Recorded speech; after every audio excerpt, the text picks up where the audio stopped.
હાલોલમાં રથયાત્રા પૂર્વે શાંતિ સમિતિ બેઠક યોજાઈ। આગામી રથયાત્રા મહોત્સવને લઈને હાલોલ ખાતે વહીવટી તંત્ર દ્વારા તૈયારીઓ તેજ કરવામાં આવી છે। રથયાત્રા શાંતિપૂર્ણ વાતાવરણમાં સંપન્ન થાય તે હેતુસર આજે શાંતિ સમિતિની મહત્વપૂર્ણ બેઠકનું આયોજન કરવામાં આવ્યું હતું।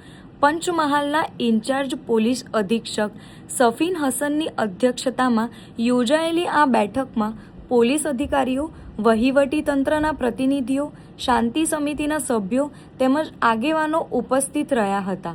બેઠક દરમિયાન આગામી રથયાત્રાના રૂટ, ટ્રાફિક વ્યવસ્થા, કાયદો અને વ્યવસ્થાની સ્થિતિ તેમજ સુરક્ષા આયોજન અંગે વિસ્તૃત ચર્ચા કરવામાં આવી હતી।